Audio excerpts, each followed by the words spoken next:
Perguntas já chegaram a nós. Eu gostaria de começar com a pergunta. Na última década, ocorreu a tendência de igrejas ultrapassarem os seus limites denominacionais para se juntarem em redes. No meio mais reformado ou neocalvinista, pôde-se pensar na coalizão pelo Evangelho, ou Atos 29. Existe algo semelhante no pentecostalismo, clássico ou não? Como se explicaria esse fenômeno de redes ou em redes? No pentecostalismo é mais difícil isso acontecer, porque geralmente os movimentos pentecostais eles têm uma liderança muito forte, muito carismática. Então, dificilmente eles vão se unir para fazer alguma coisa, né? Se você pegar, por exemplo, a Assembleia de Deus, que é a maior denominação pentecostal do país, ela tem sérios problemas assim e tem passado por divisões significativas ao longo do tempo. Na década de 80 houve a divisão entre Missão e Madureira, se separaram. Recentemente nós tivemos mais uma divisão considerável através de um pastor do Belém do Pará, o Samuel Câmara, que dizem, eu não sei se esses números são corretos, deve ter saído com 25 mil pastores. Além de outras fragmentações. Então, os movimentos pentecostais no Brasil são movimentos em fragmentação, em pulverização. Muitos estão se desligando.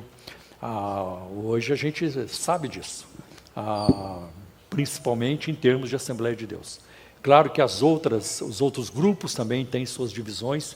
Isso acontece muito por disputa de poder, por disputa por cargo, disputa por espaço. Dificilmente a gente vê uma divisão no pentecostalismo por doutrina ou por ética. Nós não vamos ficar mais com vocês porque vocês entraram pelo caminho da heresia, ou então vocês deixaram a ética bíblica, a ética cristã. É muito difícil encontrar isso. Nos Estados Unidos, a Assembleia de Deus lá, ela teve isso em 1914, por causa do grupo unicista que estava dentro da igreja e queria tirar a doutrina da Trindade e que os membros da Assembleia de Deus se rebatizassem em nome de só Jesus, né, no batismo só Jesus. E a Assembleia de Deus deu uma resposta muito rápida e muito contundente, excluiu esse grupo de unicistas. Lá sim houve uma divisão louvável, né? Com a motivação certa, porque nós não podemos conviver com doutrina, com heresias. Mas no Brasil, geralmente as divisões são isso: desentendimento, uma ofensa, alguém não deu mais certo, e aí vão se dividindo, e isso acontece. É um processo constante no Brasil, né? Tem um lado bom, se é que tem, né? Que o grupo que se divide é um grupo que quer trabalhar bastante, que quer mostrar serviço e que quer crescer também, vai evangelizar bastante. Mas eu acho que se começa com uma motivação errada, é complicado, né? Muito bem. Próxima. A congregação cristã do Brasil não deveria ser vista como seita ao invés de uma denominação pentecostal? Eu acho que seria uma injustiça é uma injustiça colocar a congregação cristã no Brasil no mesmo nível de espiritismo, do Santo Daime, no mesmo nível do mormonismo, né, que tem doutrinas abertamente contrárias à palavra de Deus. Existem alguns fatores complicadores na congregação cristã no Brasil. Por exemplo, eles têm a questão do exclusivismo, só eles estão certos, né? Tanto que nós nem somos considerados irmãos, nós somos considerados primos, né? Nós não estamos no caminho, nós estamos à beira do caminho, né? E que se Deus, de fato, tiver uma obra para fazer na nossa vida, nós ainda vamos lá para a congregação. Porque aqui é a escola primária, mas lá é a formatura é lá. Um outro fator complicador, alguns querem acusar a congregação por causa disso, é quando na fórmula batismal que a congregação usa. Então ela diz em nome de Jesus, depois em nome do Pai, do Filho e do Espírito Santo. A congregação tem uma dificuldade de conciliar Mateus capítulo 28 com alguns perícopes, alguns momentos do livro de Atos. Atos 2, Atos 10 e Atos 19. Eu não creio que Lucas, no livro de Atos, está nos apresentando uma fórmula batismal, porque ele nem usa, ele nem repete essa fórmula. Um momento em nome do Senhor Jesus, outro momento em nome do Senhor, outro momento em nome de Jesus Cristo. Então, Lucas, a preocupação ou a intenção dele é nos passar uma informação de que os discípulos ou os convertidos, aqueles que chegavam à igreja no livro de Atos, estavam se batizando em nome de Jesus, identificados com Jesus, debaixo da autoridade de Jesus e também ligados à palavra de Jesus. Eu não creio que houve uma fórmula, Lucas estava apresentando uma fórmula batismal. Se Mateus estivesse errado, ele teria corrigido, mas ficou do jeito que está, em nome do Pai, do Filho e do Espírito Santo. Né? Só mais um fator complicador. Alguns também questionam na declaração de fé da Congregação Cristã do Brasil a posição da congregação sobre a palavra de Deus. Cremos que a Bíblia contém a palavra. Está vendo? Contém. Né? Gente, Calbar também tinha essa posição. Né? E outra, vai ver que a congregação, alguém lá leu em algum lugar, gostou dessa expressão. Eles não têm ideia, eles não têm noção do que eles escrevem, do que eles estão escrevendo. Acho que tem poucas cabeças pensantes na congregação. Tem hoje, no meio da comunidade, do grupo, sim. Hoje tem muitos crentes da congregação, e já faz um tempo, são universitários, são médicos, são empresários, tudo isso. Mas a cúpula ainda é uma cúpula bastante radical e que não vai aceitar transformações. Tanto que a congregação não tem nada de mídia, não tem uma revista, não tem um livro, não tem um programa de rádio. Ela é totalmente assim, alheia a essas coisas. Né? E existe hoje uma tensão muito grande lá dentro, porque essas novas gerações de crentes estão como que sufocadas ali, né? Questionando as posições da cúpula. Muito bom. Para muitos pentecostais, Charles Finney é um modelo de evangelização e teologia, mas há grande rejeição a boa parte da sua teologia, ou a teologia dele. Como você vê o movimento de Finney e como você vê a existência de igrejas pentecostais reformadas? Então, a questão do Finney, a questão do pelagianismo, né, que muitos não querem aceitar, uma crítica também feita a Finney, a questão do apelo, do banco dos penitentes. Finney criou isso. Então, quando ele pregava, chegou um momento que ele colocava o banco na frente e disse: eu vou pregar aqui. Se você se sentir tocado por Deus, né, que acha que deve se converter, vem aqui à frente, que depois que eu terminar a pregação, eu vou orar por você. E o banco enchia. E às vezes o banco enchia tanto que não tinha gente lá atrás ouvindo, estava todo mundo aqui nos bancos. E chegou uma época em que já não cabia mais nos bancos aqui na frente. Ele teve que alugar um teatro do lado da igreja. Olha, eu vou pregar, se você for sentir-se tocado, então, vai para o teatro, quando eu terminar aqui já vou para lá. E às vezes ele tinha que parar e ir para lá, porque já estava todo mundo lá. Agora, se os biógrafos do Finney, a gente encontra essas informações até em literaturas da CPAD, dizem que a influência dele foi muito grande. Eu nem citei a experiência dele, mas ele teve uma experiência também, que ele diz de conversão, como que ondas eletrizantes passando pelo seu corpo. Finney, ele era advogado, então ele enfatizava muito isso, trabalhava muita lógica, a cabeça das pessoas. Diferente do Spurgeon. O Spurgeon enfatizava Cristo. Então, alguns até fazem essa diferença. Finney trabalhava a mente do cliente, né? do cliente. Moody trabalhava o produto. Então, Finney chegava e argumentava com o cliente. Spurgeon mostrava o produto. Você vai resistir? Não dá para resistir. Olha para Jesus, olha o que ele é, olha o que ele fez. Então, nesse caso, Spurgeon era mais cristocêntrico. Tem muitas coisas interessantes sobre o Finney, a sua vida de oração, o relato de que uma vez ele entrou numa fábrica, à medida que ele ia andando dentro da fábrica, as pessoas iam sentindo convicção de pecado e tudo isso. Tem tudo isso, mas ninguém tem uma teologia perfeita, ele não teve, ninguém teve, então ele é resistido principalmente pelos reformados. A segunda parte da pergunta, chegou uma outra aqui também nessa mesma direção, como você vê a existência de igrejas pentecostais reformadas? E uma outra que se assemelha a essa é como se explicar o fenômeno da inclinação para a teologia reformada dentro das igrejas pentecostais. Estava aí no meu esboço, mas eu não tive tempo, então eu vou ter tempo agora. bons ventos estão soprando.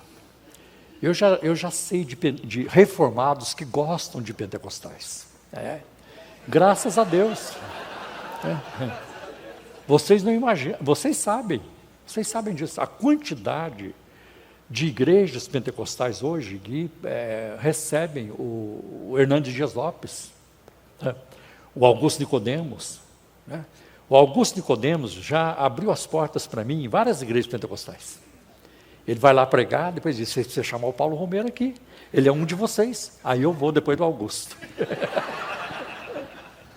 E outra coisa significativa é a quantidade de pessoas hoje que estão buscando a teologia reformada. Toma, por exemplo, o Mackenzie. A maior parte dos alunos de teologia do Mackenzie são pentecostais, são da Assembleia, são de diferentes vertentes, igrejas menores, outras igrejas maiores, como Brasil para Cristo, Deus e Amor, que é um milagre. Tem até da congregação, tem de outros aí. Então, eu já tive uma turma no Mackenzie, onde a minha turma, essa turma era de 100% pentecostais. Todos os alunos naquele semestre da minha turma eram pentecostais. E eu acho isso fantástico, essa é a ideia também do reverendo Hernandes Dias Lopes.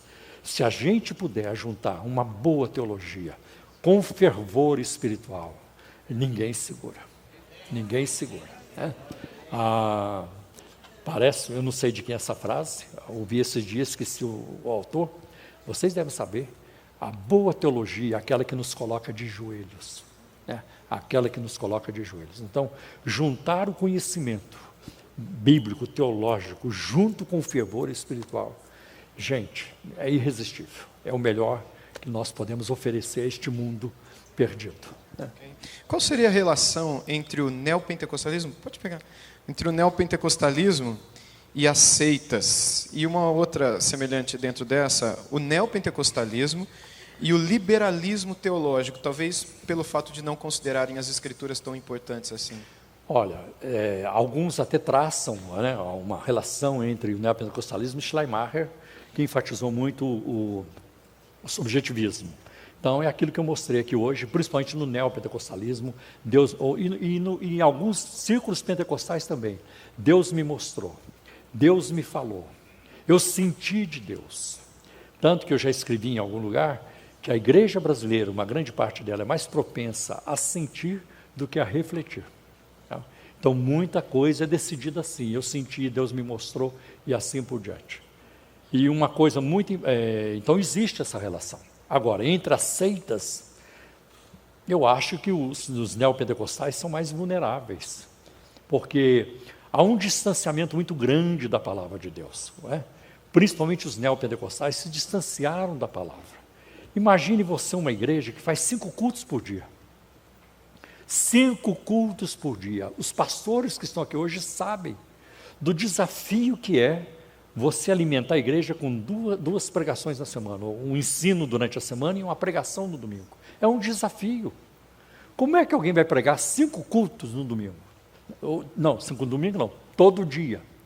Nesse caso, já não é mais igreja, é um boteco, que está aberta para arrecadar. Então, é todo culto, arrecadação, e não há preocupação em preparar, em pregar, não existe nenhuma. Eu sei que não existe, porque eu vou lá, eu participo.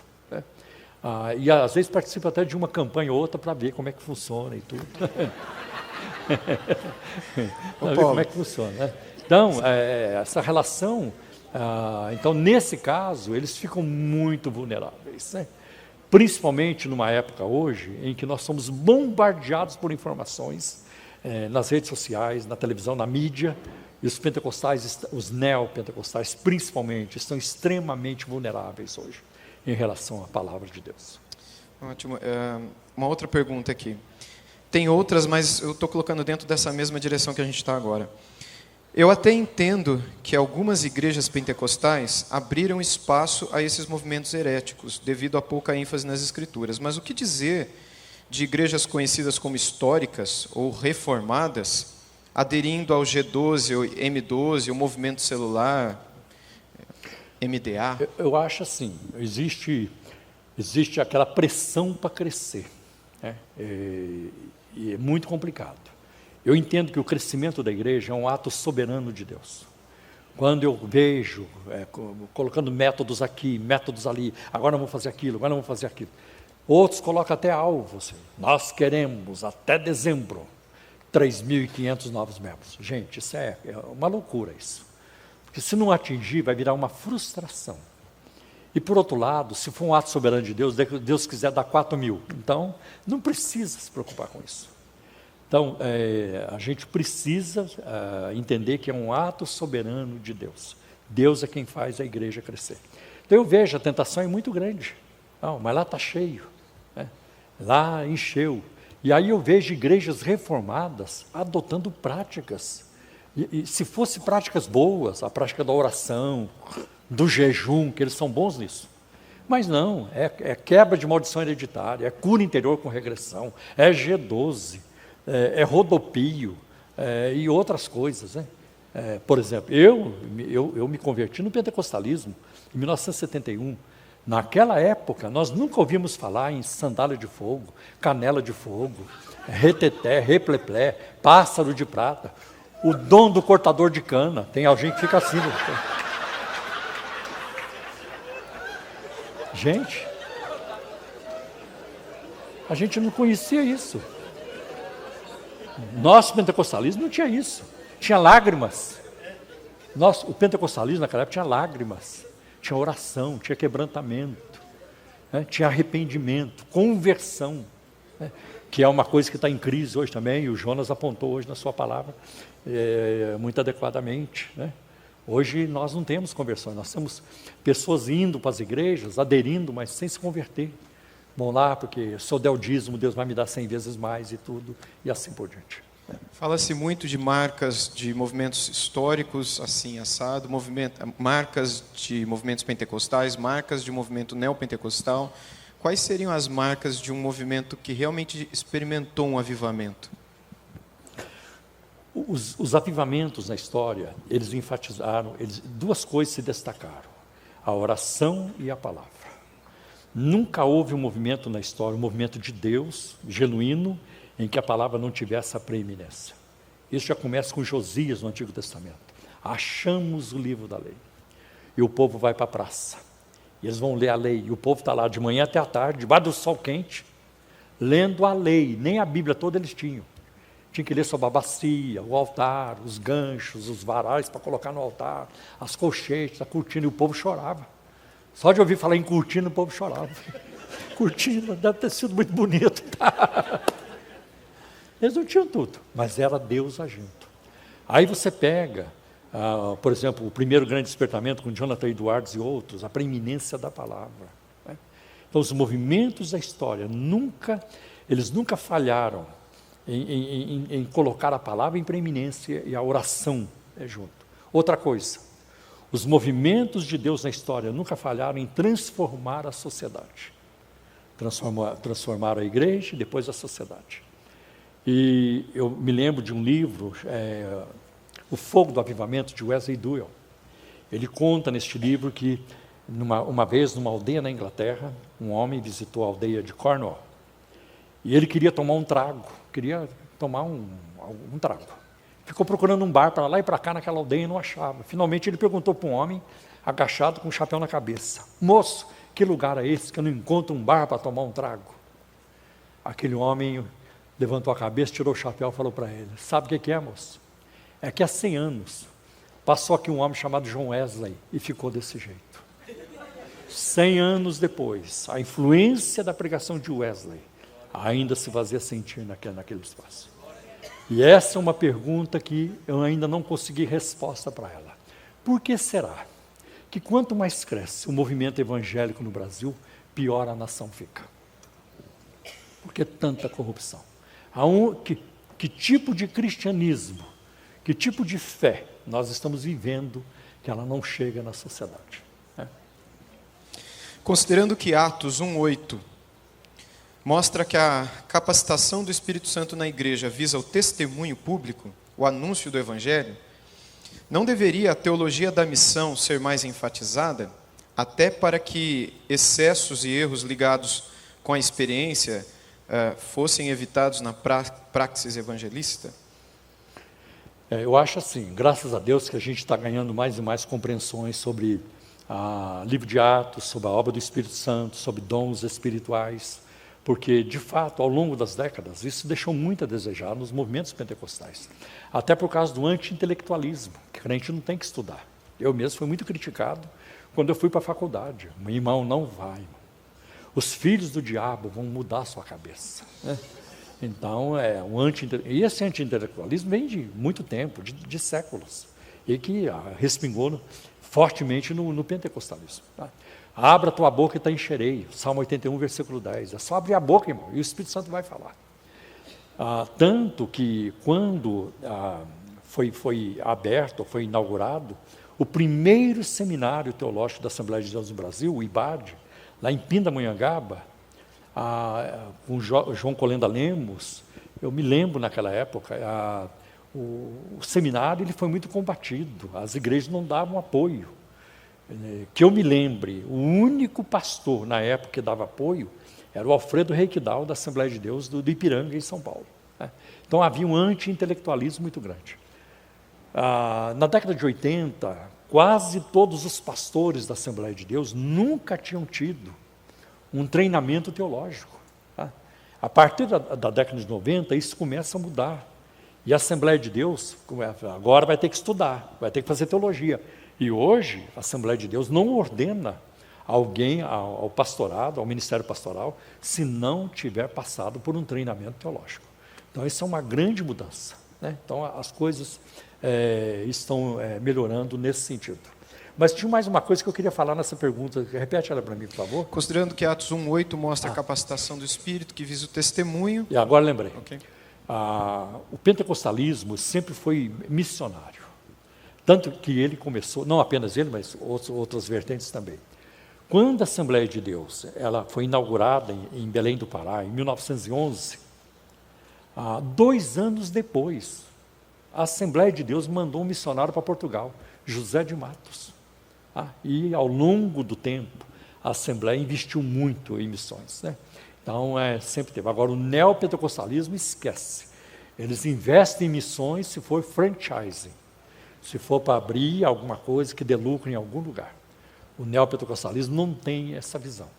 Por exemplo, mandar um casal, uma família, para um país muçulmano, nem pensar. Que nós vamos lucrar com isso? Né? Porque, infelizmente, grande parte do neopentecostalismo, se não todo ele, funciona como uma empresa que visa lucros. Porque os projetos são muito caros, e os projetos geralmente são projetos do líder, não é da comunidade. É para comprar um avião, é para comprar um helicóptero. E ele não está comprando helicóptero para a comunidade voar. Gente, nós vamos fazer uma escala. Cada semana é uma família que vai voar, cada dia uma família e tudo. Não, é para ele voar. Né? O satélite é para o programa dele, é só ele que aparece. Por exemplo, um dado interessante, na Igreja Internacional da Graça de Deus, ela tem a gráfica dela, a gráfica universal. Você só vai encontrar 1 ou 2 livros que não são do R.R. Soares. Ele não deixa ninguém publicar, é só ele que publica. Então, tem muito disso. Então, é o líder forte, no topo da pirâmide, inquestionável, assim funciona, com muito carisma. Mais uma aqui, muito do ministério pastoral, em âmbitos pastorais... Espera aí, irmão, desculpe te interromper. Não vai acabar não, irmão, essas perguntas? A última. Vocês não estão com fome? Eu só obedeço ordens, Paulo. Estou brincando.